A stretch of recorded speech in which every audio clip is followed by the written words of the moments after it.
पश्चिम बंगाल में दूसरे चरण के तहत 142 सीटों पर वोटिंग हुई। चुनाव में बीजेपी और टीएमसी के बीच सीधी टक्कर देखने को मिली। मतदान के दौरान सियासी बयानबाजियां भी चरम पर पहुंच गईं। इस बीच टीएमसी सांसद डेरेक ओब्रायन ने पीएम मोदी को चुनौती दी है। साथ ही आरजेडी सांसद मनोज झा ने भी बड़ा बयान दिया है, जिसके बाद सवाल उठ रहे हैं कि क्या पीएम नरेंद्र मोदी इस्तीफा देने वाले हैं।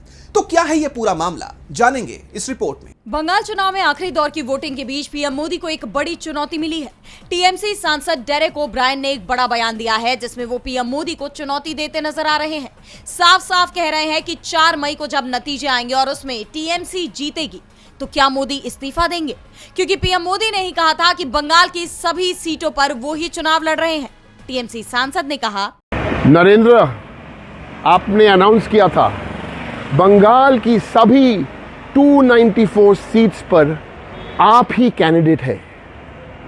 बड़ी बड़ी बात छोड़िए, ये चैलेंज स्वीकार कीजिए।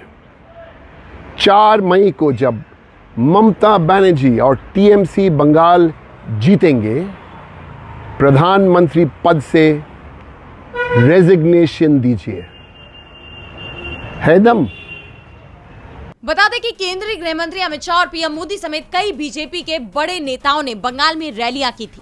बीजेपी की जीत का दावा किया था, जिसे लेकर अब टीएमसी नेता का ये बयान आया है। वहीं आरजेडी नेता मनोज झा ने भी डेरेक ओब्रायन के इस बयान का समर्थन किया और साथ ही पीएम मोदी के बंगाल दौरे और दावों पर सवाल उठाया। आरजेडी सांसद ने आरोप लगाया कि चुनाव आयोग निष्पक्ष तरीके से काम नहीं कर रहा। अगर पीएम मोदी बंगाल चुनाव में अपनी पूरी ताकत लगाने के बावजूद हार जाते हैं तो उन्हें इस्तीफा दे देना चाहिए।